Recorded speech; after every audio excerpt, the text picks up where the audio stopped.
غالب کی شاعری میں پیکر تراشی، تعارف۔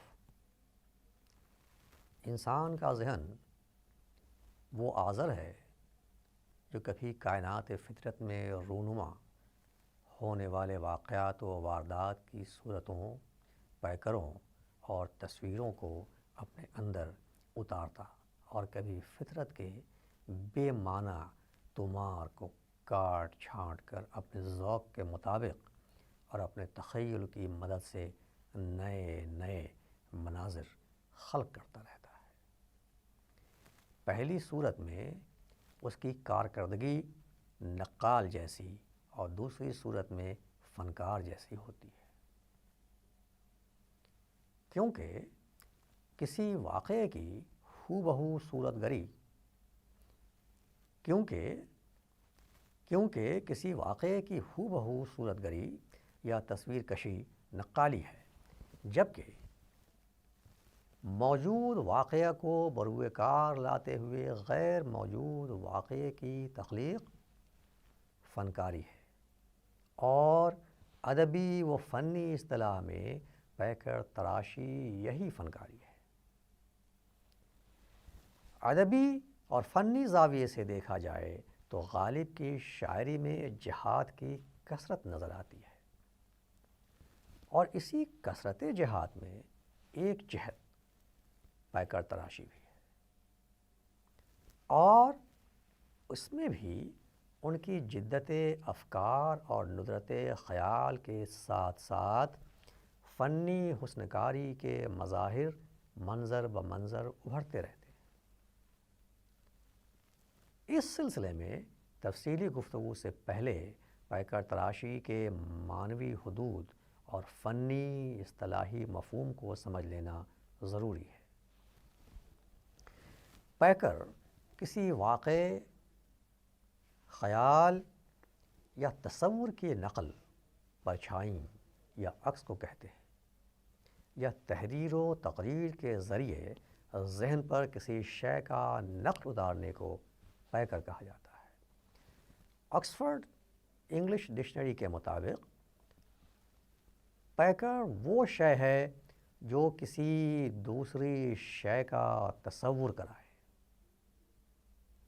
دوسرے لفظوں میں وہ ایک علامت، ایک نشان یا ایک مکمل استعارہ ہے۔ انسائکلوپیڈیا آف پوئٹری اینڈ پوئٹکس کے مطابق پیکر سے مراد ظاہری مادی محسوسات کے نقش کو ذہن میں اثر نو خلق کرنا ہے۔ ایسی صورت میں نقش کا براہ راست تعلق ہمارے حواس سے ہوتا ہے۔ ایک پیکر محسوسات و مشاہدات کے وسیلے سے ہمارے حواس کو متاثر کرتا ہے۔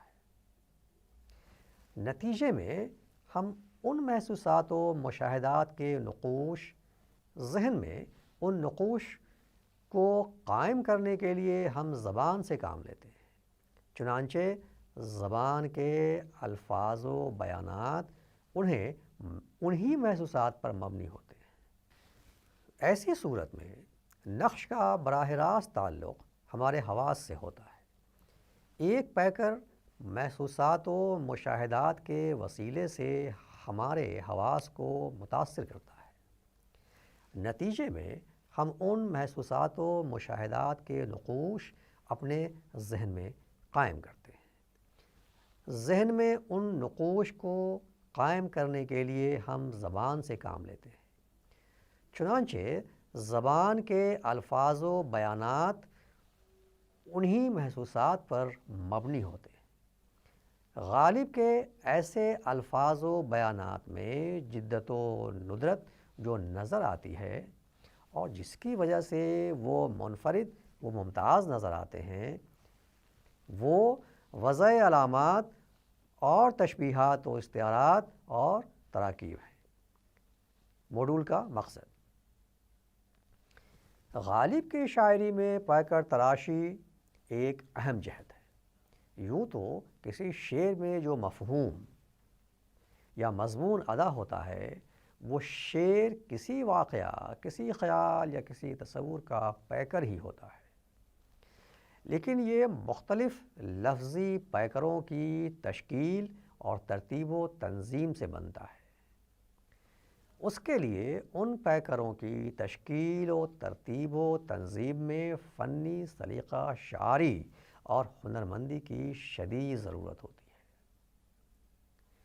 جدت طرازی بھی اسی کا ایک پہلو ہے۔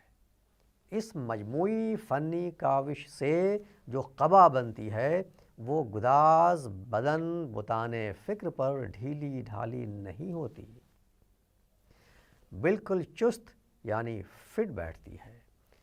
چنانچہ پیکر تراشی کے سلسلے میں غالب کی فنی چابک دستی، ہنرمندی اور سلیقہ شعاری سے واقفیت ضروری ہے تاکہ ان کے جہان معنی، اس کی دلکشی و دل آویزی سے لطف و انبساط حاصل کرنے کے ساتھ ساتھ اس کی اہمیت و افادیت کو بھی سمجھا جا سکے۔ اس مقصد کے حصول کے لیے حسب ضرورت غالب کے اشعار کی تشریح و تعبیر ناگزیر ہے تاکہ اس طریقہ کار سے مفہوم کی وضاحت ہو سکے۔ اردو شاعری میں پیکر تراشی۔ اردو شاعری میں پیکر تراشی کے حوالے سے شمالی ہند کی اردو شاعری کے 300 سالہ تاریخ 18ویں سے 20ویں صدی تک کے پیش نظر جن شاعروں کا ذکر خصوصی طور پر کیا جاتا ہے، اردو شاعری میں پیکر تراشی کے حوالے سے شمالی ہند کی اردو شاعری کی 300 سالہ تاریخ یعنی 18ویں سے 20ویں صدی تک کے پیش نظر جن شاعروں کا ذکر خصوصی طور پر لیا جاتا ہے ان میں میر، انیس، غالب اور اقبال سر فہرست ہیں۔ یہ وہ شعراء ہیں جن کے استعارات و تشبیہات میں ترفگی، معنی آفرینی، فکر انگیزی اور تازگی ہے۔ مثال کے طور پر میر تقی میر کے یہ اشعار دیکھیں۔ نازکی اس کے لب کی کیا کہیے، نازکی اس کے لب کی کیا کہیے، پنکھڑی ایک گلاب کی سی ہے۔ دوسرا شعر، میر ان نیم باز آنکھوں میں، میر ان نیم باز آنکھوں میں ساری مستی شراب کی سی ہے۔ یہاں یہ وضاحت غیر ضروری نہ ہوگی کہ نفسیات میں پیکر کا مطلب کسی گزشتہ حسی یا ادراکی تجربے کی ذہنی باز آفرینی اور یاد ہے جس کا بجائے خود بصری ہونا ضروری نہیں، لیکن یہ بصری بھی ہو سکتا ہے۔ اس کے علاوہ دوسرے حواس یعنی حس شامہ، حس لامسہ اور حس ذائقہ کو متاثر کرنے والے پیکر ہوں۔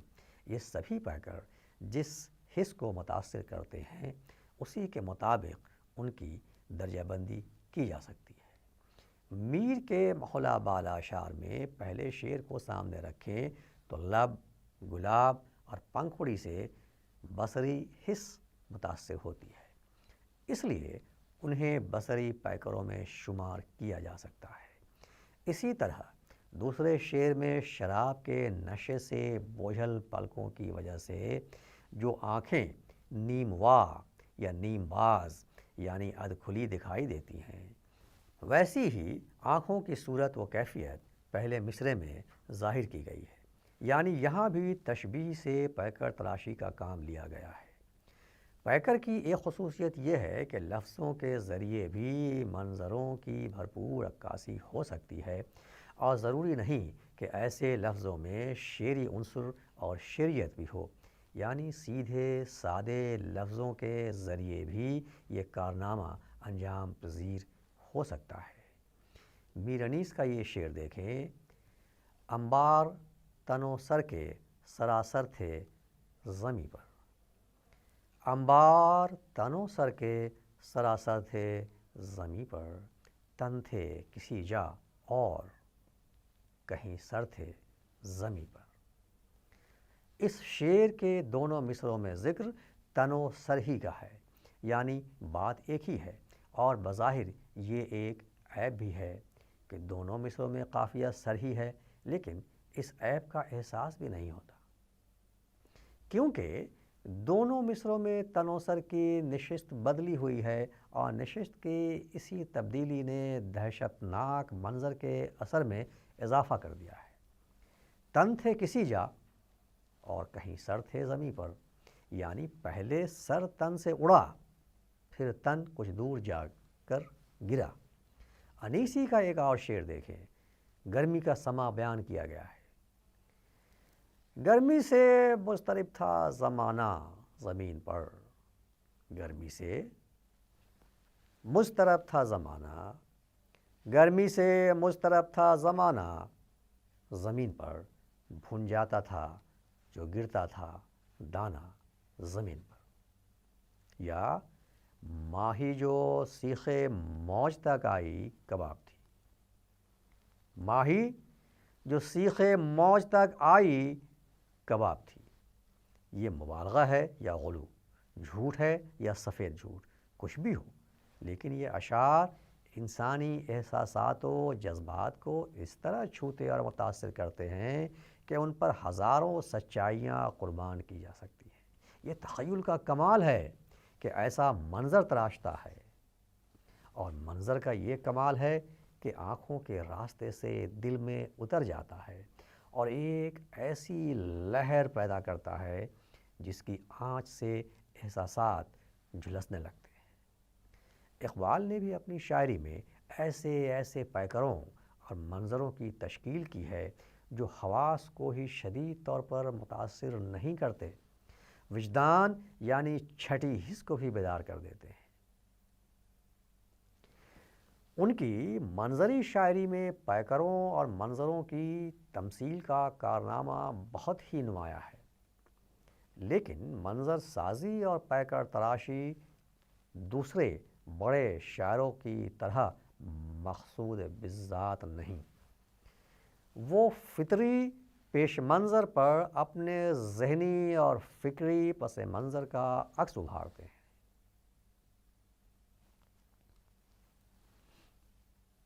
یعنی موجود کی مقاومت سے غیر موجود کی تشکیل کرتے ہیں۔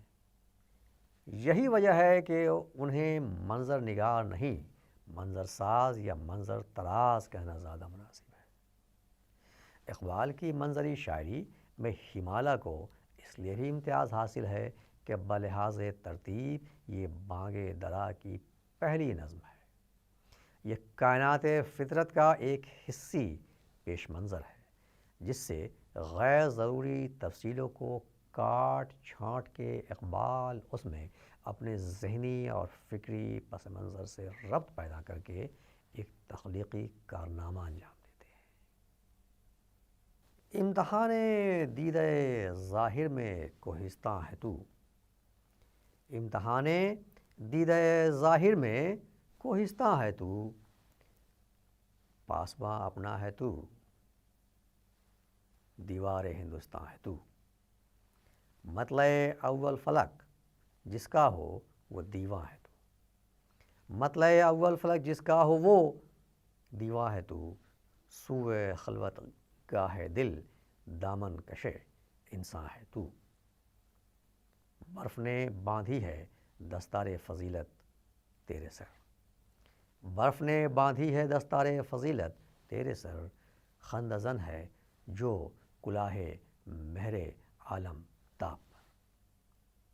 یہ اقبالی کا یہ شعر ہے، ٹوٹ کر خورشید کی کشتی ہوئی غرقاب نیل، ٹوٹ کر خورشید کی کشتی ہوئی غرقاب نیل، ایک ٹکڑا تیرتا پھرتا ہے روئے آب نیل۔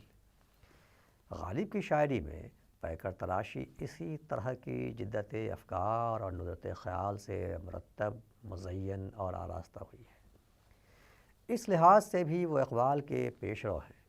ان کے زمانے میں شاعرانہ رجحان مقلدانہ تھا، تقلید کی روایت جو قائم ہو چکی تھی اس سے انحراف نہیں کیا جاتا تھا، لیکن غالب کی جدت طراز طبیعت نے بنی بنائی روایت کے بندھے ٹکے اصولوں کو قبول نہیں کیا۔ لوگ عموماً سودا، میر حسن، جرأت اور انشاء وغیرہ کا سیدھا سادہ اور صاف کلام سننے کے عادی تھے، جو محاورے روزمرہ کی بول چال اور بات چیت میں استعمال کیے جاتے تھے۔ انہی کو لوگ جب وزن کے سانچے میں ڈھلا ہوا دیکھتے تھے تو زیادہ لذت محسوس کرتے تھے اور انہیں زیادہ لطف آتا تھا۔ شعر کی بڑی خوبی یہی سمجھی جاتی تھی کہ ادھر قائل کے منہ سے نکلا اور ادھر سامع کے دل میں اتر گیا، مگر غالب ایسے اشعار کو مبتذل سمجھتے تھے۔ گھسے پٹے راستے پر چلنا انہیں ہرگز گوارا نہ تھا، چنانچہ انہوں نے ایسی راہ اختیار کی جسے انجان ڈگر کہا جا سکتا ہے۔ لیکن یہ ڈگر صرف انجان ہی نہیں، پرپیچ بھی تھی، جو دوسروں کو راس نہیں آ سکتی تھی۔ اسی لیے انہیں مہمل گو بھی قرار دیا گیا۔ لیکن غالب نے بڑی بے پرواہی سے جواب بھی دیا، نہ ستائش کی تمنا نہ صلے کی پرواہ، نہ ستائش کی تمنا نہ صلے کی پرواہ، گر نہیں ہے میرے اشعار میں مانا نہ صحیح۔ یا یہ شعر کہ گر خاموشی سے فائدہ اخفائے حال ہے، گر خاموشی سے فائدہ اخفائے حال ہے، خوش ہوں کہ میری بات سمجھنے محال ہے۔ یعنی اگر خاموشی سے یہ فائدہ ہے کہ حال دل ظاہر نہیں ہوتا، تو میں خوش ہوں کہ میرا بولنا بھی خاموشی کا فائدہ دیتا ہے، کیونکہ میرا کلام کسی کی سمجھ میں نہیں آتا۔ غالب کی شاعری میں پیکر تراشی۔ شاعری کے سلسلے میں یہ خیال عام ہے کہ شاعری مصوری ہے اور پیکر تراشی دراصل مصوری یا تصویر سازی ہی کا عمل ہے۔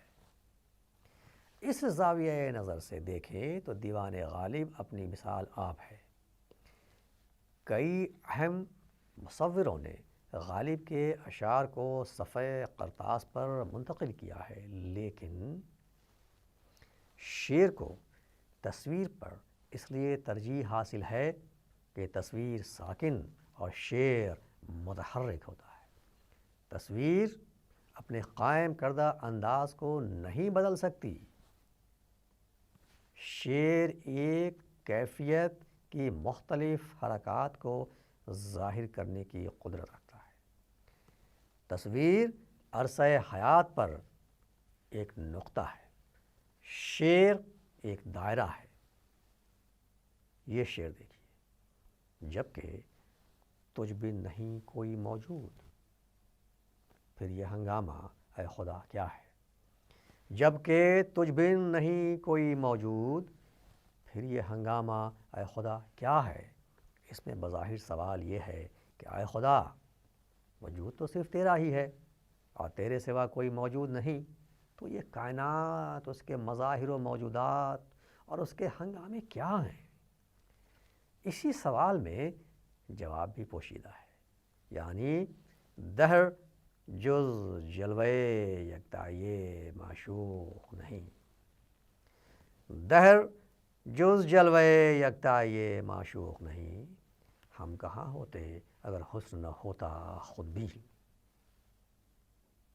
مفہوم اس کا یہ ہے کہ اگر خدا کے سوا کوئی موجود نہیں، اور یہ تصوف و فلسفے کی تسلیم شدہ حقیقت ہے، تو جو کچھ بھی ہے بس خدا ہی خدا ہے، خدا کے سوا کسی کا وجود نہیں اور کوئی موجود نہیں۔ اقبال، جنہیں بیشتر محققین اور ناقدین نے وحدت الشہودی قرار دیا ہے، ان کا خیال ہے کہ خدا نے خود کو خاکی وجود میں دیکھنے کے لیے یہ ہنگامہ تخلیق کھڑا کیا۔ اس سلسلے میں قرآن و حدیث سے دلیلیں اور مثالیں پیش کی جاتی ہیں اور کہا جاتا ہے کہ خدا ایک مخفی خزانہ تھا، اور جب اس نے چاہا کہ پہچانا جاؤں تو اس نے مخلوق کو پیدا کیا۔ گویا یہ کائنات اس کی تخلیقی صفات و شان کی مظہر ہے، جب صفات ذات سے الگ نہیں، کلو یومن ہوا فی شان، اور اسی شان الہی کے مشاہدے اور معرفت کی وجہ سے غالب اس ہنگامے سے لطف اندوز ہوئے ہیں۔ اس ہنگامے میں پری چہرہ لوگ، ان کے عشق و ادا اور غمزے بھی ہیں، زلف عنبری کی شکلیں بھی ہیں، سرمگی چشم بھی ہے، اور اسی ہنگامے میں سبز و گل اور ابر و ہوا بھی ہے، یعنی مختلف قسم کے پیکر ہیں جو سماعت کے حس کو متاثر کرتے ہیں، وہ اجتماعی پیکر جو حس بصارت و بصیرت کو متاثر کرتے ہیں، وہ بصری پیکر جو حس شامہ کو متاثر کرتے ہیں، وہ شامی پیکر جو لمسی حس کو متاثر کرتے ہیں، وہ لمسی پیکر ہے۔ اور خدا کا وجود جس کی کوئی تصویر نہیں ابھرتی، وہ تخلیقی اور وجدانی پیکر ہے، جبکہ غمزہ و عشق و ادا، شکن زلف اور سبز و گل وغیرہ تراکیب ہیں، اور نگہ چشم سرمسا میں ترکیب کے ساتھ ساتھ تشبیہ بھی ہے۔ یہ سب شان الہی کی علامتیں اور استعارے ہیں۔ تصوف اور بالخصوص وحدت الوجود جس طرح غالب کے ذوق و وجدان سے ہم آہنگ ہے، اسی طرح حسن و عشق کے معاملات و مسائل کو غالب نے اس حسن و خوبی کے ساتھ شعر کے سانچے میں ڈھالا ہے کہ ہو بہو تصویر نگاہوں میں پھر جاتی ہے۔ اس کے لیے صرف زبان و بیان پر قدرت کا ہونا کافی نہیں، بلکہ فطرت کا رازداں اور نکتہ شناس ہونا بھی ضروری ہے۔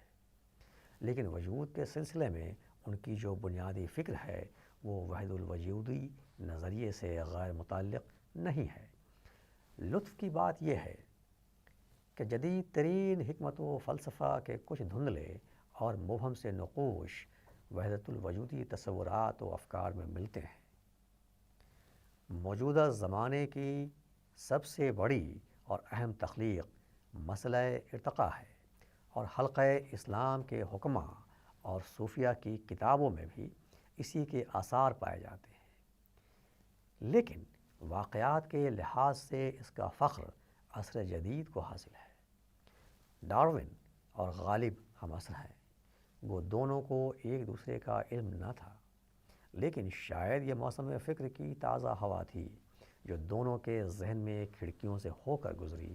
لیکن عصر حاضر کا سب سے بڑا مفکر برگسا کہتا ہے کہ حیات جو تمام عالم میں جاری و ساری ہے، بالذات آمادہ ارتقاء ہے، دنیا برابر تکمیل پا رہی ہے۔ غالب نے اس خیال کو جس نزاکت سے شعر میں ڈھالا ہے اور پیکر حسن و جمال کی تصویر اتاری ہے، وہ قابل دید بھی ہے، لائق داد بھی۔ کہتے ہیں آرائش جمال سے فارغ نہیں ہنوز، آرائش جمال سے فارغ نہیں ہنوز، پیش نظر ہے آئینہ دائم نقاب میں۔ آرائش جمال سے فارغ نہیں ہنوز، پیش نظر ہے آئینہ دائم نقاب میں۔ یعنی حسن حقیقی یا معشوق عالم جو موجودات کے نقاب میں پوشیدہ ہے، برابر اپنی جمال آرائی میں مصروف ہے، اور آئینہ نقاب ہی میں لیے ہوئے اپنے غازہ کو درست کر رہا ہے۔ جب عالم تکمیل کو پہنچ جائے گا تو نقاب کو الٹ دے گا۔ عالم کو دیکھنے ہی سے معلوم ہوتا ہے کہ ابھی کسی چیز کی کمی ہے۔ شش جہت آراستہ ہو رہے ہیں اور منتظر ہیں۔ اسی خیال کو اقبال نے بھی ایک شعر میں اس طرح پیش کیا ہے: یہ کائنات ابھی ناتمام ہے شاید، یہ کائنات ابھی ناتمام ہے شاید، کہ آ رہی ہے دمادم صدائے کن فیکون۔ لیکن فکر کی یکسانیت کے باوجود غالب اور اقبال کے اشعار میں جو پیکر تراشی کا فرق ہے وہ اظہر من الشمس ہے۔ غالب کا اسی نوعیت کا ایک اور شعر دیکھیے۔ حسن بے پرواہ خریدار متاع جلوہ ہے، آئینہ زانوئے فکر اختراع جلوہ ہے۔ یعنی حسن بے پرواہ متاع جلوہ کا خریدار تو ہے، لیکن آئینہ حسب دلخواہ جلوہ خلق کرے تب تو وہ آئینے کی طرف رخ کرے، اس کی طرف مائل با التفات ہو۔ آئینہ اسی فکر میں سربازانو ہے، اسی سوچ میں گم ہے کہ وہ کس زاویے سے عکس حسن کو اپنے میں ابھارے۔ مذہبی تصورات اور فلسفیانہ تفکر کے لحاظ سے بھی یہ شعر گہری معنویت کا حامل ہے۔ اس شعر میں حسن بے پرواہ خدا کا استعارہ اور آئینہ انسان کا استعارہ ہے۔ غالب کے زیر بحث اول شعر میں اگر یہ خیال منعکس ہوا ہے کہ کائنات تکمیل کے مرحلے میں ہے، ابھی اس کی تکمیل نہیں ہوئی ہے، تو زیر بحث دوسرے شعر میں ایک انسان تکمیل کے مرحلے میں ہے، وہ مکمل نہیں ہوا ہے، اور انسان کی بلند ترین آرزو اسی کی تکمیل ہی ہے جس کے لیے وہ متفکر ہے،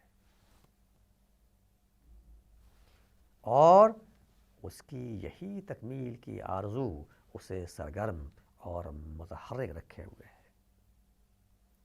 غالب کے اشعار میں بالعموم جو پیکر ہے وہ بھی اسی وجہ سے حرکی یا ڈائنامک ہیں۔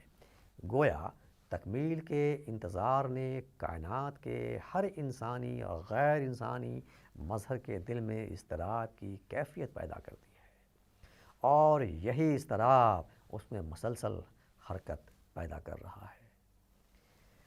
کس کا سراغ جلوہ ہے حیرت کو اے خدا، کس کا سراغ جلوہ ہے حیرت کو اے خدا، آئینہ فرش شش جہت انتظار ہے۔